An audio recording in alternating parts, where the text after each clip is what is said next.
ക്രൂരതയിൽ പാരതന്ത്രത്തിന്റെ ഇരുട്ടിൽ ജീവിതം ഹോമിക്കപ്പെട്ട ഭാരത മണ്ണിലെ സാധാരണക്കാരെ മൂവർണ്ണ കൊടിക്ക് കീഴിൽ അണിനിരത്തി വീറുറ്റ പോരാട്ടം നടത്തി സ്വാതന്ത്ര്യത്തിന്റെ വെളിച്ചം പകർന്നു നൽകിയ പ്രസ്ഥാനമാണ് ഇന്ത്യൻ നാഷണൽ കോൺഗ്രസ്.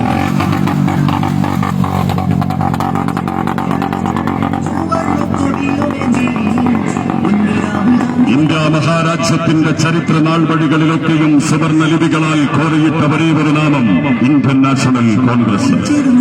മൺമറഞ്ഞു പോയ മഹാരഥന്മാരുടെ തീക്ഷ്ണ പോരാട്ടത്തിന്റെ ഇന്നലകളിൽ അവിസ്മരണീയമായ സംഭാവനകൾ നൽകിയ കോൺഗ്രസിന്റെ ഇളം തലമുറയിൽ ഇന്ത്യയുടെ ഭാവി വാഗ്ദാനമായ അനിശ്ചിത നേതാവ് ശ്രീമാൻ രാഹുൽ ഗാന്ധി നയിക്കുന്ന ഭാരത് ജോഡോ യാത്ര ഈ മണ്ണിലെ അധ്വാനിക്കുന്ന പട്ടിണി പാവങ്ങളോടും കർഷകരോടും സാധാരണക്കാരോടും സംവദിച്ച് അവരുടെ പ്രശ്നങ്ങൾ നേരിട്ട് കണ്ടും കണ്ടറിഞ്ഞും അവർക്ക് നാളെയുടെ പുലരിയിൽ പ്രതീക്ഷയുടെ പുത്തൻ സൂര്യോദയം വാഗ്ദാനം ചെയ്തു മതനിരപേക്ഷ പ്രസ്ഥാനത്തിന്റെ അമരക്കാരൻ ശ്രീമാൻ രാഹുൽ ഗാന്ധി നയിക്കുന്ന ഭാരത് ജോഡോ യാത്ര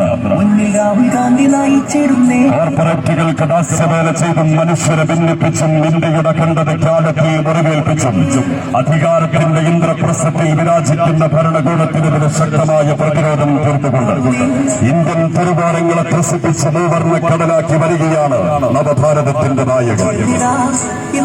അഹിംസയുടെ ധ്വജവാഹക സംഘം നടന്നു തീർക്കുന്ന വഴിയോരങ്ങളിൽ മുല്ലപ്പൂ വിപ്ലവം പോലെ സുഹൃതങ്ങൾ വിരയട്ടെ. കിണറ്റിലെ തവളകളെ പോലെ നാമുള്ളിടം ലോകമെന്ന് കരുതിയ അറിവും വെളിച്ചവുമില്ലാത്ത കൊള്ള സംഘം ഭരിക്കുന്ന ഭാരതത്തിന്റെ മഹനീയ പാരമ്പര്യം തിരിച്ചുപിടിക്കാൻ രാജ്യത്തെ വീണ്ടെടുക്കാനുള്ള സമര പോരാട്ടത്തിൽ ഒരു ബിന്ദുവായി അലിഞ്ഞു ചേരാൻ മുഴുവൻ ജനാധിപത്യ മതേതര വിശ്വാസികളെയും സ്വാഗതം ചെയ്യുന്നു. പെരുമയോടെ പെരുമ്പറമുഴക്കി പെരിയാറിന്റെ തീരത്തേക്ക് കടന്നു വരികയാണ് നവഭാരതത്തിന്റെ നായകൻ ശ്രീമാൻ രാഹുൽ ഗാന്ധി.